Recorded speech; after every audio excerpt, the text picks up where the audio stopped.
Bonjour à toutes et à tous. Je voulais faire une vidéo sur The Long Dark et tout particulièrement le dernier épisode, l'épisode 5. Alors The Long Dark, c'est vraiment un jeu à connaître, à expérimenter parce qu'il est vraiment unique dans son genre. L'aspect survival, le milieu arctique, le sound design, la patte graphique, c'est vraiment exceptionnel. Et Wintermute, en fait, c'est l'aspect narratif en fait de The Long Dark.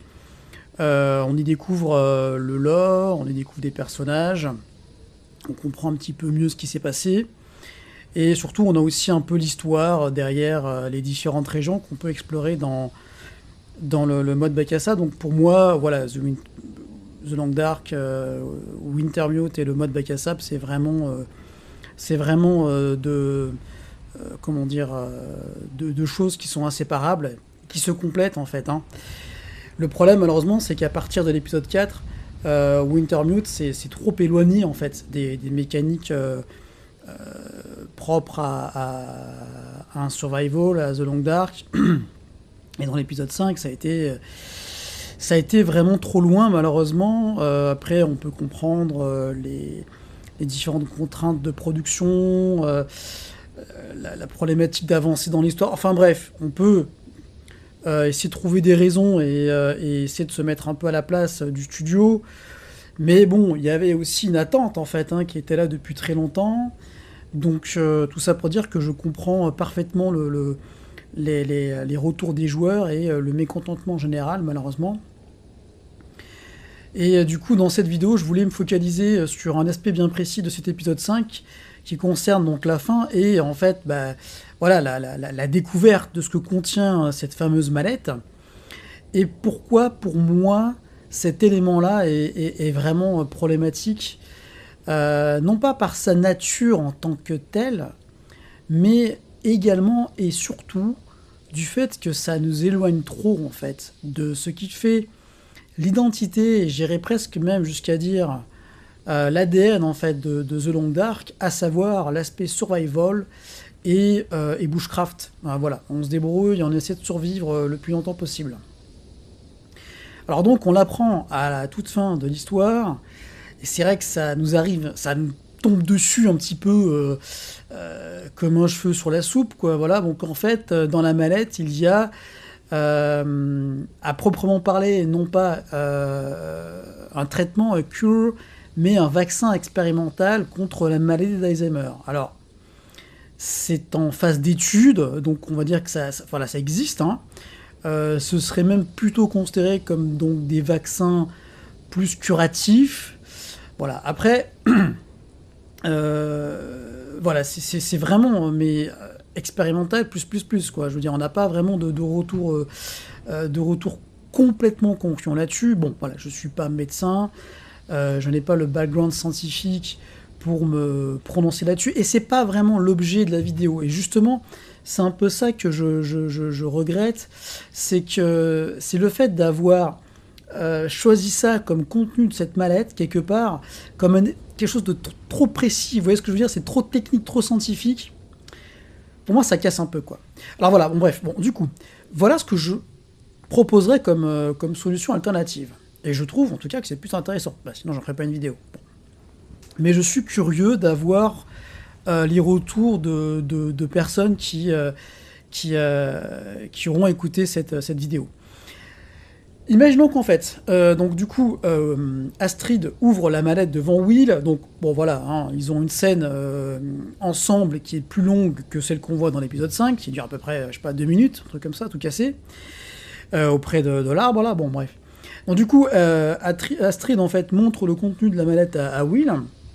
Et on apprend qu'en fait, dans la mallette, il y a, je sais pas, quelques documents de recherche, des extraits de neuroprotecteurs, donc on va dire des cocktails de neuroprotecteurs extraits à partir d'éléments naturels, qui sont là en fait pour protéger les dégâts qui sont faits au système nerveux, hein, parce qu'il y a tout un problème d'inflammation, tout ça, chose qu'on retrouve dans la maladie d'Alzheimer. Voilà, d'où le lien. Et donc il y a ces cocktails donc, de neuroprotecteurs qui peuvent être qui sont des antioxydants et des anti-inflammatoires. Mais et puis également aussi pourquoi pas un remède, enfin un neuroprotecteur un peu plus avancé, voilà, un truc vraiment à la pointe de la technologie médicale. Et du coup, on découvre ça et Astrid explique qu'en fait, elle n'était pas complètement sûre de la nature, ou plutôt de l'origine en fait, de la maladie qui était présente à Perseverance Mills. Mais elle s'est dit que ça en atténuera les symptômes et ça permettra peut-être de stabiliser la situation. Donc du coup, on comprend à travers Will qu'il n'y a pas de solution miracle et qu'en fait, Astrid elle-même n'était pas sûre à 100% de ce qui se passait. Voilà, on sait qu'elle mène son enquête, voilà. Et voilà ce qu'elle pourrait dire à Will et donc à nous, c'est qu'en fait, les neuroprotecteurs qu'elle a dans ses flacons, eh bien en fait, ils se retrouvent aussi à l'état naturel. Vous voyez, dans certains végétaux et notamment chez des poissons. Alors c'est pas complètement déconnant, d'ailleurs c'est dans des études, c'est-à-dire qu'en fait il y a des études qui montrent que la vitamine C, à partir d'un certain dosage, du fait de son action antioxydante, protège le système nerveux lorsqu'il y a des expositions à des ondes électromagnétiques, les EMF, voilà. Et également la NASA fait des recherches là-dessus, alors pas spécifiquement uniquement sur la vitamine C, mais sur voilà, d'autres anti-inflammatoires, et d'autres antioxydants. Mais bon, bref, du coup, il y a quand même une base scientifique solide quand même, hein, c'est pas non plus complètement déconnant. Et donc Astrid explique à Will que si on se nourrit correctement et si on fait attention à notre supplémentation en certaines vitamines, eh bien, peut-être que ça peut réduire l'action des aurores boréales sur nous. De même que peut-être qu'elle pourrait expliquer que si on se fabrique un petit casque ou je sais pas quoi, un vêtement DIY, do it yourself, mais de style cache Faraday, ou voire carrément peut-être que les voitures qui sont des caches de Faraday aussi pourraient offrir certes une protection modeste, mais une forme de protection au rayonnement, et bien du coup peut-être que ça peut limiter l'impact des aurores sur le système nerveux. Du coup, on apprend ça. Alors déjà, vous comprenez que ça peut faire un lien avec une mécanique qui est déjà présente dans le mode survie. Et du coup, ça donnerait aussi une raison supplémentaire à Will de sortir de nouveau et de retourner en ville à la station radio pour envoyer son message dans lequel il inclurait qu'effectivement, eh bien, nous avons des solutions, avec ce que je viens de dire. Quelque chose de simple peut-être, vous voyez ce que je veux dire, sans forcément, pas forcément la peine de rentrer dans les détails, mais en tout cas ça donne une solution pour survivre, parce que l'idée c'est ça en fait, c'est la survie. Et surtout nous en tant que joueurs, déjà on peut se projeter sur le fait que ah ouais c'est bien, on va avoir quelque chose on va devoir travailler là-dessus et faire attention à ça, et peut-être que du coup on peut imaginer que le personnage qu'on incarne en mode survie, il a une possibilité de survivre. Alors bien entendu, et tout ça est hypothétique, mais bon, il y a quand même une note d'espoir. Et du coup, après ce qui se passe dans l'épisode, avec il y a Mathis qui débarque, bon, on peut imaginer qu'il a entendu l'émission radio, ils se retrouvent tous devant le bunker, et là, il pourrait se passer un événement qui nous rappelle quelque chose d'important, et c'est aussi un grand absent pour moi, quelque part, de cet épisode 5, c'est vraiment la manifestation de la nature sauvage, de Great Bay Islands qui est plus forte en fait, hein, que les problématiques d'êtres humains. Et là, devant le bunker et pendant la discussion, on pourrait imaginer qu'il y a un ours qui débarque, un ours donc en mode Aurora Bear, quoi, vous voyez ce que je veux dire, et qui commence à attaquer et à tuer certains détenus, et pourquoi pas à blesser grièvement notre camarade Mathis. Et lorsqu'il se met à menacer et à vouloir attaquer notre brave Will, eh bien, qu'est-ce que Will pourrait avoir sous la main ? Eh bien, une lampe torche. Et nous, on sait très bien que la flashlight, eh bien, elle peut arrêter la charge d'un ours et avec un petit peu de chance le faire fuir. Et bien là, on aurait une scène que je trouve assez épique où vraiment Will tiendrait sa lampe torche avec la flashlight à fond pour pouvoir arrêter l'ours, et on verrait l'ours qui arrête sa charge et qui peut-être même carrément s'enfuit, quoi, vous voyez. Voilà. Et ce serait la dernière scène que voit Astrid, qui est paniquée, qui a peur que que Will disparaisse. Et bien là, elle verrait Will qui triomphe, en fait. Bon, temporairement, on sait, mais en tout cas, qui triomphe face à l'ours. Et ça nous ferait un méga parallèle aussi sur le fait que, quelque part, c'est ça le message latent qu'il y a dans The Long Dark, c'est que on peut survivre dans la nature si on la comprend, en fait. Si on la comprend et si on s'adapte. Et là, du coup, ça nous rappellerait quoi? Avec à travers la science, nos techniques, notre intelligence et notre savoir-faire, on a la chance de survivre, quoi. Et je trouve que le message serait vraiment plus fort. Attaque d'un animal sauvage, et rappelle que grâce à la technologie et à nos connaissances, on a une solution, en fait, pour survivre.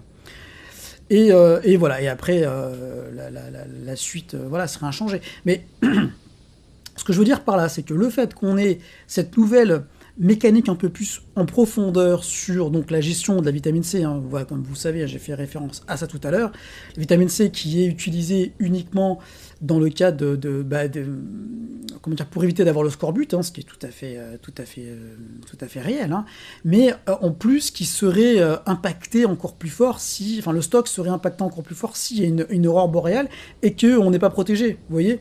Et du coup, pour moi, ça rajouterait un petit quelque chose d'intéressant au niveau du gameplay. On peut même carrément aller plus loin.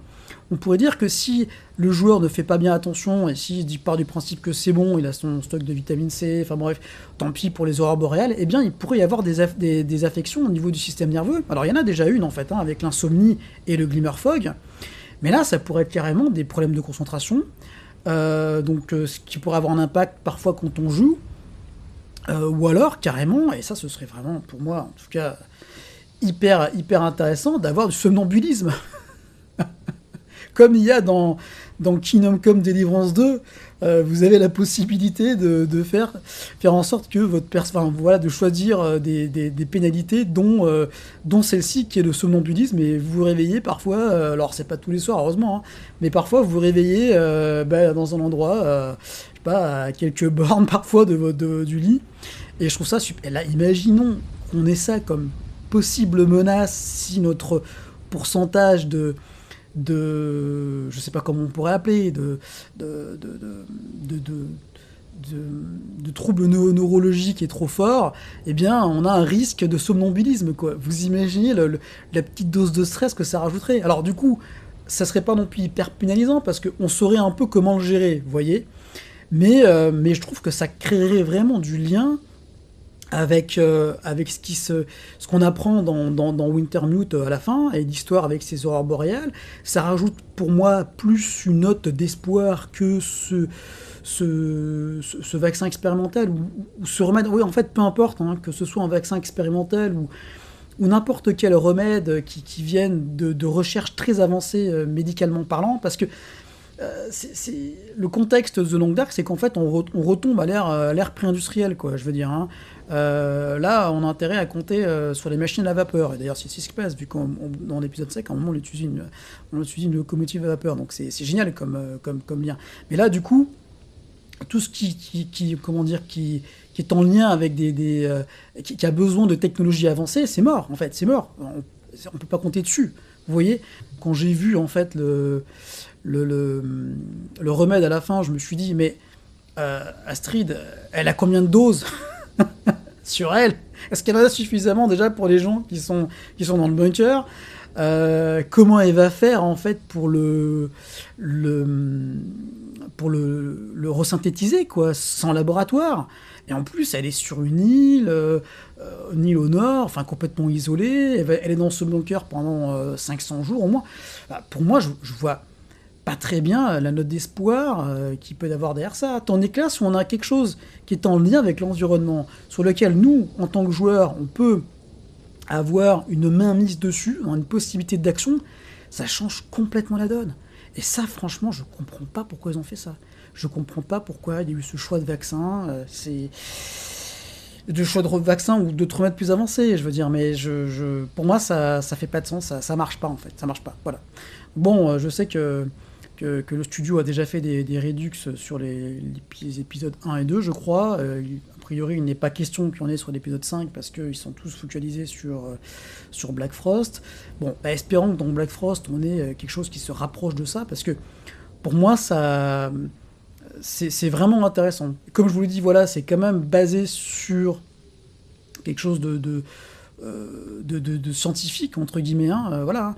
Mais en plus, ça nous rajoute une dynamique survival, et surtout, ça permet de voir ces aurores boréales, non pas seulement comme... Parce qu'au bout d'un moment, le seul danger qu'on a avec ces aurores boréales, c'est le fait que la faune autour de nous peut nous attaquer, quoi. Vous voyez, mais il y a plein de joueurs avancés qu'au bout d'un moment, on n'avait même plus peur de sortir. Là, si on sait que si on fait pas gaffe, et qu'on ne sache pas aussi, par exemple, à l'avance, quelle est la force de l'aurore boréale, quoi. Si c'est vraiment, si elle n'est pas très longue et qu'elle n'est pas très forte, ou si elle est très intense, vous voyez. Parce que si elle est très intense et que ça flingue complètement notre stock de vitamine C, on peut se retrouver dans une situation où on a, vous savez, un double risque de scorbut et d'affection neuronale, enfin je sais pas, mais ça aurait été vachement plus intéressant. Voilà. Bon, écoutez, voilà, si vous avez des commentaires à faire, je suis très intéressé là-dessus et ouvert à la discussion. Je pourrais aussi envoyer des liens sur les études que j'ai trouvées. En tout cas, bon jeu à tous et à très vite. Bye bye.